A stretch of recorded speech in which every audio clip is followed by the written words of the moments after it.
Okay, let's a few topics to speak about today. We'll be talking about footy pre-season and training and what we sort of think players should implement as we sort of have that clientele as trainers ourselves.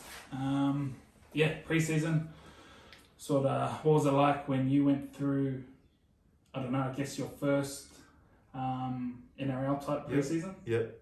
Okay, so I was 17 years old when I first got called up. That was back in the Roosters days when I first met you. To be honest, bro, I didn't really know what I was walking into. And after the first week, you sort of get a clear understanding of what type of fortitude you need to have when you're dealing with a full-time pre-season. Who were the coaches at the time and what type of players were back then? Brad Fittler was my first coach for NRL. He was obviously taken over from Chris Anderson at the end of the 2007 season. And just because I was playing some good footy with the flag side and then leading into some Premier League games, I sort of walked into the full-time pre-season with Freddie. It's pretty scary. It's pretty scary, bro. Full-time. It's scary as hell. Especially like hanging around a lot of the older boys, the guys that you looked up to. Yeah. And for me, it wasn't even the NRL players, so the guys that were week in, week out. It was more like the older boys that they flew in, like Soliola, Frank Paul, Seddon Matasar. And I'm sort of looking up to these guys, and next minute I'm running paddocks or running around lakes with them, sweating your ass off. So. Don't you think, compared to today, player welfare wise, I don't think that was around back then either. So the duty of care of trying to look after young blokes and make sure they're all sorted compared to today sort of footy players is like 100 times better than it was back then, was it? Yeah, 100%, bro. It has to be like that. Otherwise, you are going to get players that break down. You know, that happened to me. But mine obviously wasn't coming from a hard aspect, but this day and age, you have to look after your players, and it starts with how much work they're doing on the field and off the field as well. Yep, and sort of what do you see? You are doing a bit of coaching with St. George, Harold Mathews. Yes. What do you see the similarities or the differences of the young kids coming through today compared to sort of when you came through? I think, honestly, bro, there's not... they're smart, they're knowledgeable, but I don't think they have any understanding of why they're doing the things that they do.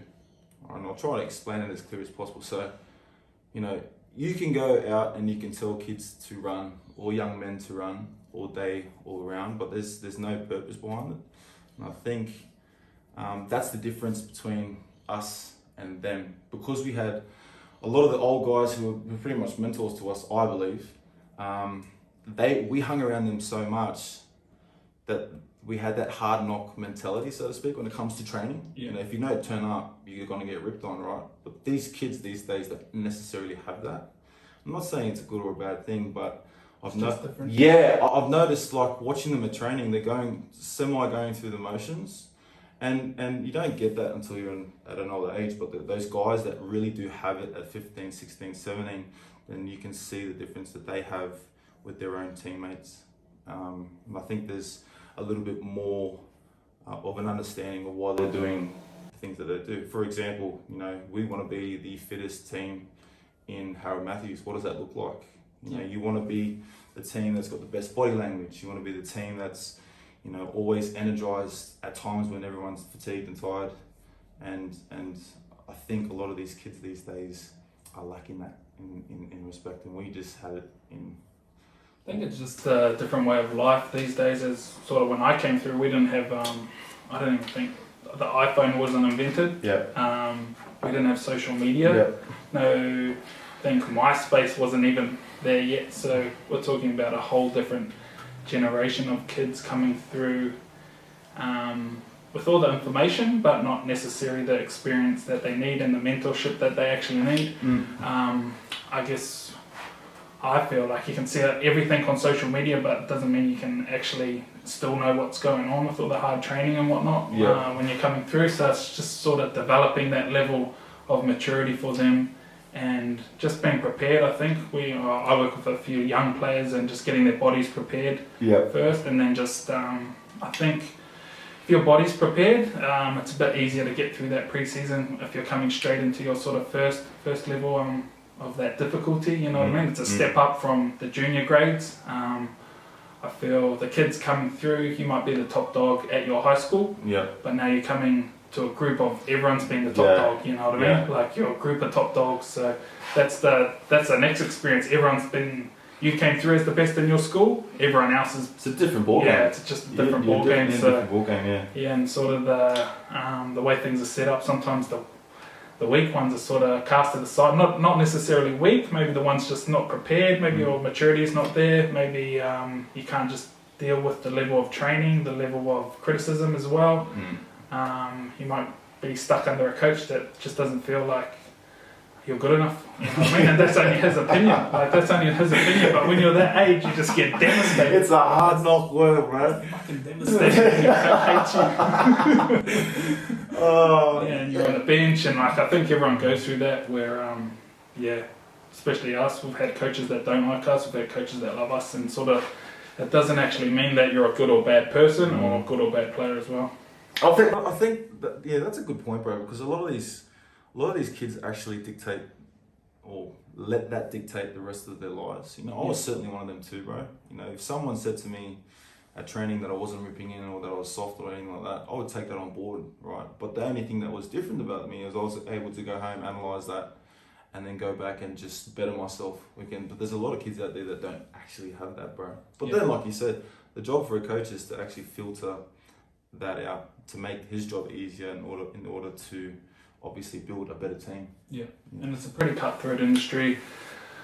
You know, you only want the 17 best players on the field at a time, and there's 50 coming through the juniors, and you're just getting filtered through the ranks as well as you go on. And sort of, you know, in the NRL, the 17 times the 16 teams, you know, there's only 200 and something players each week that can actually play. So the percentages are not in your favour to start with. So like it's the average. Do you know what the average number is for first grade games? This is just for first grade. 50, less than 50. It's something ridiculous, bro. And I think I'm on the cusp of it. Yeah. But like, I think a lot of these kids don't know that. You know, I don't think they necessarily need to know.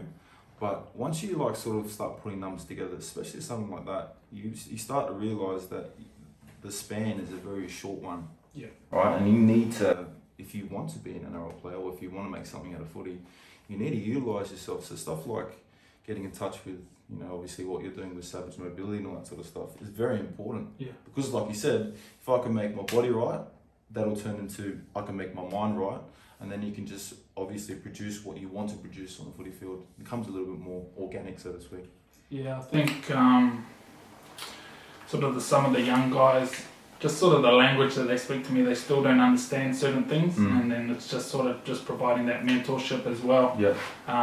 From experience and from my experience going through footy, and also through coaching other players and what they go through, going through what happens when you get injured. The big thing is that I sort of learnt through what Benny Gardner was like. If you get injured lower body, train your upper body. If you know, get injured upper body, train your lower body. Just having one injury doesn't mean that you're out and you can't do anything and you can't improve.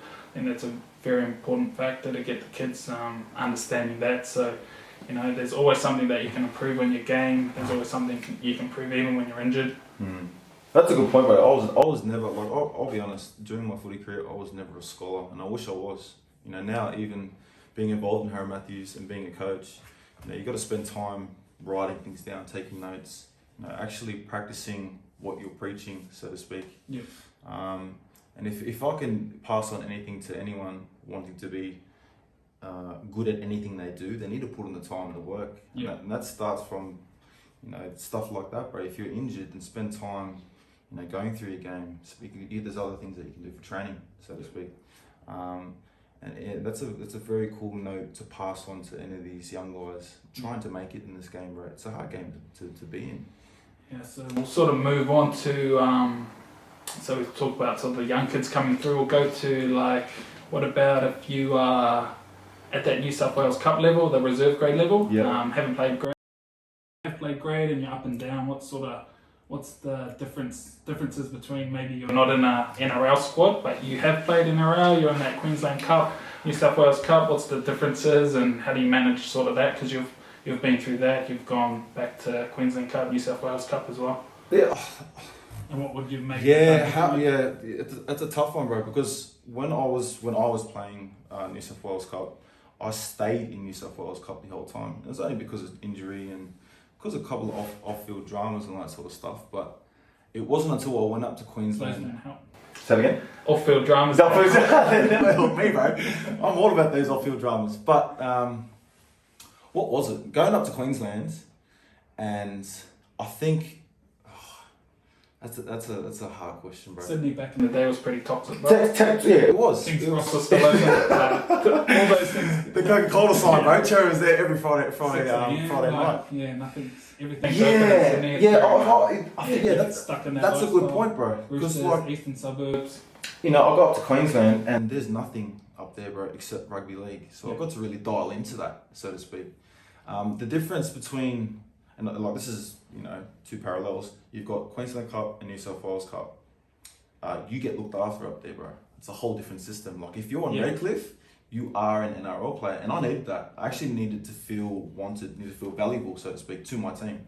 Not saying I didn't feel that going into the New South Wales Cup, but there's a huge difference between NRL and New South Wales Cup down here. Yep. All right, and that needs to be understood by players. So if you're in that system for NRL and you're getting dropped back, you need to have a good mentality going into that week in, week out, because it's going to be hard. Because there's going to be times when you're not going to want to be there. There's going to be times when you don't want to rock up to a Thursday afternoon, Henson Park. And you're like, man, there's so much traffic driving out here. I wish I was at Moore Park. Yeah. But the thing is, you just got to get it done. Otherwise, that mentality there and the way that you feel about that travels out onto the field, bro. You can see that shit when people playing on the field. They don't want to be there. Yeah. And then you got to deal with players dropping back from NRL. You lose your spot, and it doesn't matter what you do. You just lost it no matter what, because they get the first spots. And like you said before, bro, like coaches make an opinion of you because they're looking and going, why isn't you been in? Yeah. But there's so many different layers to that, and I just want to go back to moving up to Queensland and dialing into footy and not caring about anything but what I ate, how I lived, and then turning up to footy training every day. And if you can just continuously just keep biting at that every week and just trying to drive to be better and better and better, you should be sitting in that spot in NRL. Yeah, it's definitely tough with trying to be in there. You're sort of in the deadlands. You're not in an NRL squad. Yeah. And you pretty much need to be looking and playing rep level, Queensland residents, New South Wales residents, playing in that game. Yeah. That's probably a good goal for players if you're, you got to make those squads. And even with those, there's a bit of politics and picking of those teams. I know that. But it's all the off the field stuff, that everything that's in your control. Your diet, your training, your stretching routines, whatever you can do just to get into those habits that can set you up possibly to be in front of that coach at that right time, that they can see something in you. Could I kind of just jump on that too, bro? I think one of the best things I ever did leaving Redcliffe was making a highlights reel of my year, right? I've never done that before, and I still haven't done it after. But that there, being able to look back upon what I've done in the space of a year was good for me. You know what I mean? But from that, I was able to come back down to Sydney and earn an NRL crack. You know what I mean? The year after. So even that stuff like that's very important too, bro. So not only looking after yourself, but being able to see the good things that you've done. Whether it's on the field or off the field as well. Thought I'd just add that one in there. There's also got to have a job. Like, you're not full time. You got to work. 40 hours. If you're 40 hours a week and do your trainings as well, I think that's another factor. All the odds are stacked against you. So it's just managing everything. I remember, I had to work and whatnot, and that takes it out of you. And then you got to get to training, and you're competing with the NRL players that are on full-time contracts, and just it's super unfair. But I don't know. I think it makes a bit of a man out of you as well. Yeah, so hey, how all those did you, tough how times. did you feel? Because like you were doing that for years, bro. And we always had this joke. It's going, mate, you're good at you're good at falling on your feet, fella. I'm like, yeah, I know, mate. Wherever I went, bro, didn't have to work. But yeah, like, you know, you did that for years, bro. Even when you were staying with me at Rosebery in that house. Yep. I remember you were still working. Were you working then? Yeah, I was doing maybe traffic control or something like that. I think you were traffic controlling, bro. Yeah. Because you always were traffic controlling. Like, how did you feel turning up? Did that, because like you said, it makes a man out of you, so to speak. Yeah. Did that? At the time, hated it. Yeah. Yeah, because I knew everyone else was just cruising. Or you guys were big contracts. Everyone's big contracts, big money. I was fucking here struggling. Yeah, it was killer. But I think you don't learn. I didn't learn those lessons till 10 years later. You know what I mean? Yeah. They were good for me. But at the time, I was like, this is horrible. Could have done a lot of things better. But you sort of, in hindsight, you only figure those things out. All those hard times sort of adjust. Just making up for them now, I think, with all the sort of coaching stuff. They give you experience when you're talking to clients and whatnot. Yeah. You know what they're going through. You've been through it yourself. You've done all the hard times. But no, it's good. I feel like, it really made a man out of me, just trying to get through those tough periods as well. That's cool, bro. What sort of jobs have you had through footy? That's a good one. Shit jobs. Yeah. Me? Yeah, and then I'll go on the back of it. Through footy? I've had one, bro. One? One. I thought you had a couple. No. Q Cup in that? Redcliffe. Yeah. That was it. One job. No, and the security. Top right. Yeah. That wasn't I forgot that wasn't a job, bro. Yeah, that was two. That was Redcliffe. I was doing development up there. I was an officer. That was super enjoyable. That sort of fell into what I'm doing now, Harold Mathews. Obviously just working my way through the ranks. And then, I took your job, S1 security at Top Ride, Uncle Tommy. Yeah, that was, and not like, that was, the only reason why I did that is because I got in trouble off field. Yep. And that's probably a good point, bro. You know, a lot of these young guys come through, like you said, there's phones and there's so much shit going on. It's important to understand that everything's getting seen these days. Hence 100%. Why I had to work at S1 Security, Top Ride. Exactly. Top Ride, or was it? Top Ride Shopping Centre. Yeah, good job. What about yours? What did I do? 20s. I was doing the pokey machines at Roosters at the East Leagues Club, emptying them, and a couple of boys, Shello and Pritchard, Did and you that. ever think about taking some? Nah, no chance. Like $300,000 each day we used to count on the money machines. Heaps of money going through that place. What else? Form work, labouring, traffic control, security. Yeah, I done them all. Fuck, no wonder why I was a lazy ass motherfucker, bro. Torture jobs. You did torture jobs. But righto. Into NRL, differences between training full time when you're full time without having to work and that. What's the differences? Can it make you lazy? Yeah, bro. Time. A lot of time on your hands. You know, if you're getting lots of money, you know, you don't really know how to utilize that money. Yep. And you came through the old school days where they don't really give a shit about you. Yeah, they like just honestly, give bro, the big you know. And I was injured too, man. So I had heaps of time off field, and I was doing it. Besides having Moses and CJ, which was when I was 23 and 24. Besides that, bro, I was doing nothing for 3 years straight. Yeah. Turning up to games, turning up to my training sessions, and just going home and doing nothing. Yep. Doing nothing. So, what injuries did you have? Did 3 or 4 knees. Yep. Like 3 main ones, Rico's. One on my right, 2 on my left. And then another on my right, but I haven't got surgery on that one. So just in the rehab squad the whole time? Yeah, bro. What was your schedule like? Early mornings into late nights, bro. So like I was always in before everyone. I'd be in there for videos and all that sort of stuff. Watch field sessions depending on what they wanted to do. Yep. And then I'd be there training in the afternoons. And that was pretty much for 2 years straight. I spent a lot of time with the physios, doctors, and even other guys that were in rehab with me. Yep. And there were times where guys were coming in and out, and I was just still in there. You know what I mean? So, yeah. What did you do with your free time? Bro, like those were the party years, to be honest. And even like, it sounds bad. The good old days of Sydney. Oh, bro.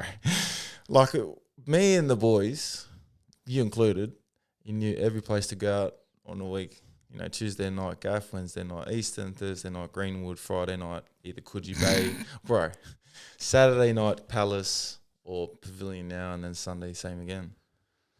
That's where a lot of my free time was spent, bro. Because I didn't know any better. Glamour Club as well, Roosters. Yeah. Yep. Yep.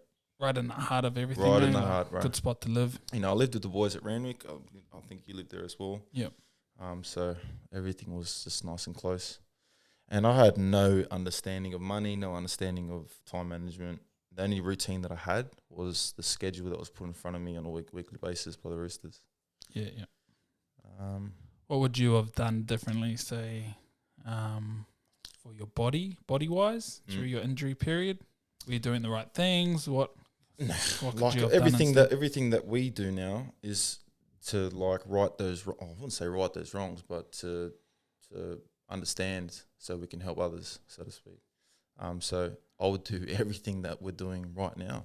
You know, I spend a lot of time on my knees daily because I need to get them lubricated and juiced up just so I can go and face my day. Yep. Back when I got injured, I would be doing the same things. You know, I'd be spending my money on things that are only going to better me. I'd do a lot more reading. I'd watch a lot less TV, all that sort of stuff, bro. So my way of life now is a lot different. So that's what I would probably just change. You waste so much time, when you're bro. full-time. We were in full-time contract since we're 20. I was still sort of full-time. And we were just at the Bondi units watching TV the whole day, just like it's relaxing. You just don't know any different. No, there was no one there to tell us you should be doing this or that. But do you think... I don't think I would have listened anyway. Exactly, bro. I remember Brian Sinclair telling us, you guys need to look for a future because not all of you are going to make it. Fuck you. Fuck you, Sinkers. No, I'm going to make it. Didn't make it. I wasn't listening anyway, so I don't know if I would have took that on board, but maybe someone could have got through. You're just young and dumb, don't you think? Yeah. And you're so young and you just don't got no idea how the world sort of works. And you go to the things that you think are fun, which is drinking, partying, and women. Yeah, and you're in the middle of it, eh? Not that last bit. We can cut that out.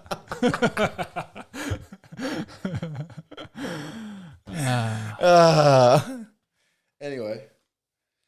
What about what are we doing? An NRL squad? What do people sort of need to? How should they prepare themselves if they're a young bloke and wanting to make that next level? I had this conversation last night. This kid came up to me and he's just like, asking about, what should he do on a daily basis in order to prepare for himself the best for training and for game days. And like, it's cliche, but it's the simple stuff, man. It's your sleep, being able to recover if you can get down to the water and do that sort of stuff. It's getting into your flexibility, mobility, whatever you want to call it in the morning. And your food, like I was fat, bro, during my footy career. There were times where I would, I'm still doing it now, but like food's very important, bro. I believe it's probably the most important thing because, I feel so good if I have a week of clean, beautiful eating and I get to a weekend and I feel fresh and energized and all that sort of stuff. And I'm like, man, I wish I did this when I was 19, 20 years old. I guarantee you I would have been a different player. What sort of foods were you eating back when you were playing? Right. Playing NRL? The back ends, I was eating clean, which is why I was playing, even though my knees were fucking shot. But at the start, bro, I was eating anything and everything. Like I said, we're still getting on the piss. Yeah. Wednesday, Thursday, leading into a weekend. But yeah, man, my diet was awful. Is that because you didn't know, like I didn't know no better. Yeah. And the only person that sort of struck home for me was, when Keegan came across. And that was in 2010. 10. He sat everyone down and he just got us all, I don't know if it was 10 or 13. Anyway, sat us down and he got us into this real raw detox. And then I was like, man, this is like really cool. And that's what the interest sort of pinged. And then I started realizing through training that I was training a lot better, because I've never been the fittest man in the world. But going out to the field and you're like, 5 kilos lighter, but you're still feeling strong, that's a good feeling to have. Yep. Now, if I could rewind time, I would duplicate that. Nice and simple.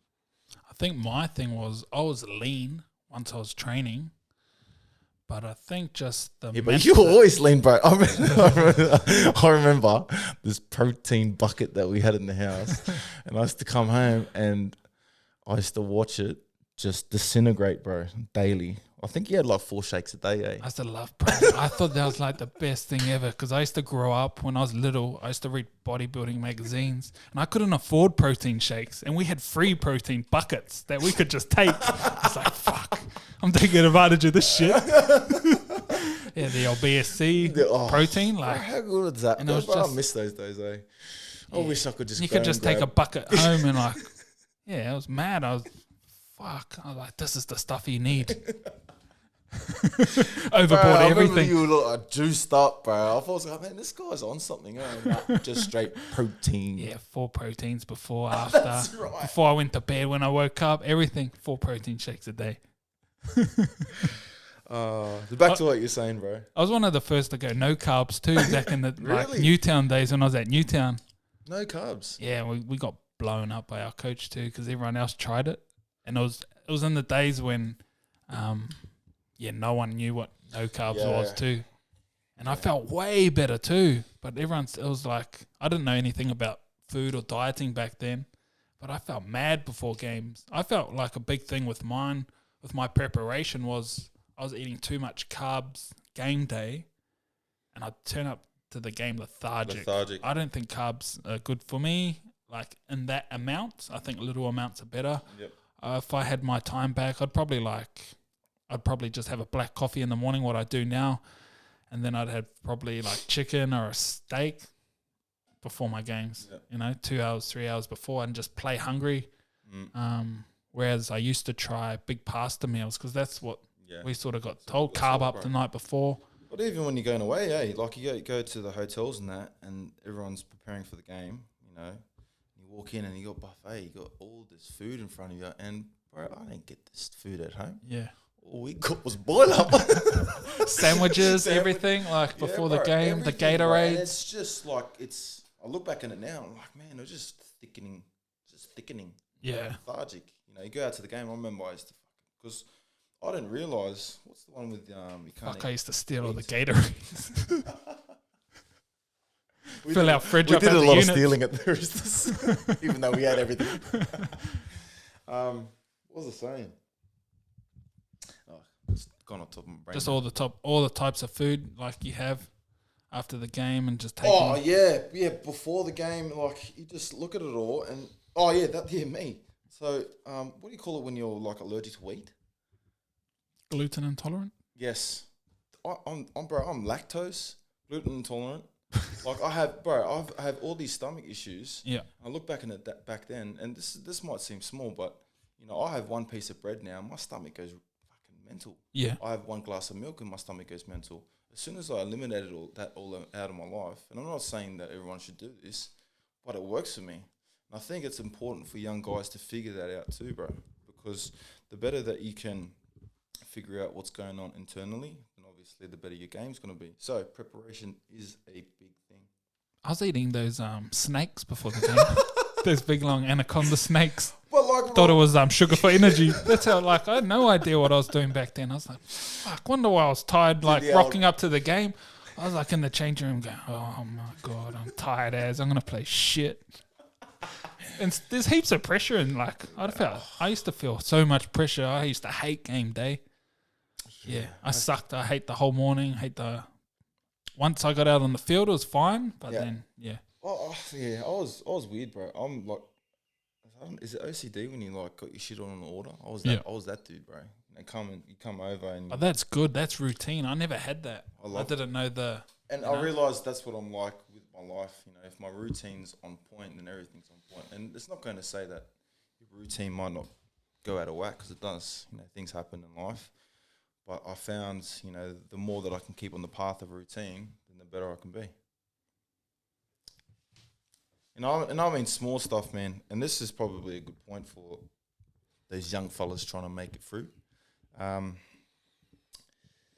It's important to understand what your routine is. I don't think everyone's, going to wake up and make their bed and all that sort of stuff. But if you can figure out something that works for you, then your preparation's going to be a little bit more better. What was your game day routine for NRL games? Say you played at 7 o'clock. Wake up. What time? My first years, it's still a blur. But when I finish, it was. Let's go night before. Night before. Yeah. Always asleep. Was it 9 o'clock? My missus. I shouldn't say this. We can cut it out. No sexy, bro. If anyone wants to know. The Mike Tyson rule. Yeah, the Mike Tyson rules.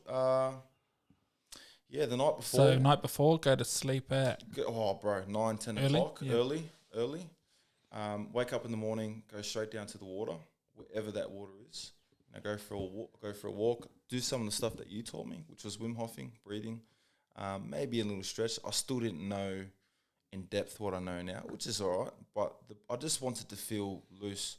But I'll be honest, man, my knees were cranky on that last year of South, and I'm only going back to that because the recollection from the years before, my early days of NRL, are very blurry. But yeah, I just wanted to feel light, so my eating was pretty clean, standard bacon, eggs. But my knees were always cranky, bro, and it was hard to not think about that going out into the field. Yep. And so a lot of preparation was probably for myself in terms of injury. A lot of energy was wasted there. But if I woke up feeling super, my knee felt nice, then bro, just had a blinder on the field because it wasn't another thing that was holding me back. Yep. So morning of stretch. What did you eat for breakfast? Big breakfast? Yeah. Big breakfast, bacon, eggs. Yep. I love bread. Nah, not really. Just like I said, bro, I started understanding things a little bit more on the inside, and started staying away from that stuff. But I always loved having a juice, plenty of water too, man. And as I've gotten older too, that water thing's been a big thing for my routine. I believe that there needs to be a better understanding for that too. How much water we drink daily is a big thing in terms of preparation for anything, not just for game day. Yeah. Because you go out in the field and you're losing something you couldn't eat, bro. Drink loads of water, go out to the field, sweat it all out, and lose 3 kilos. Not that much, but you can lose a lot of weight. So that's important too. Did you like doing things on game day, or you just wanted to chill, watch a movie, listen to music? I've got kids, man. So if I could spend some time with my kids, if they were down here from holidays, then that was cool. But yeah, I didn't like being lying around. I did have a little nap before. Yeah, did you nap? Yeah, I did have heaps of people do that. Yeah, I did have a nap before I left because it made me feel fresh. Yeah, but that was really it, bro. It's just staying limble, staying loose. The last thing I liked feeling was stiff and fucking fat. Do you know what I used to like doing before games was having a shower? Oh yeah. It just woke me up. I felt before the game. Yeah, actually before warm up. Okay, yeah. Yeah, so I'd get to the game. Cold or hot? It was hot, yeah. But I would have done cold showers if I knew what I knew now. I would have went just cold showered it and just. Well, I remember I used to see. I think it was Big Mark, Big Ogre. He used to jump into the ice baths. I used to wonder why the hell is he doing that? It's before a game. Apparently, I used to think he'd jump in there after. Yeah. But man, he used to go out in the field, and everyone knows how much of a high energized forward or front row he was.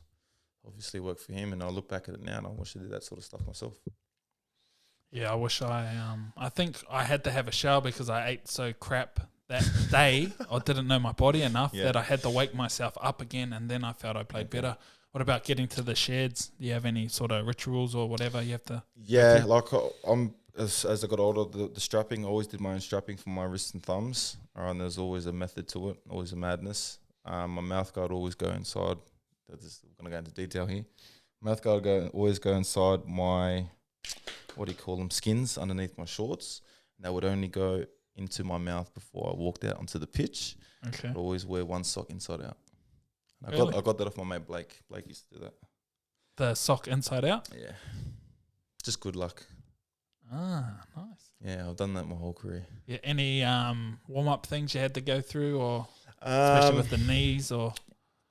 Nah, man, no knowledge back then. No knowledge. Yeah. I wish I knew, the stuff that we do now, like small things, tibialis raises, calf raises, Just to get some blood flow through would have been good.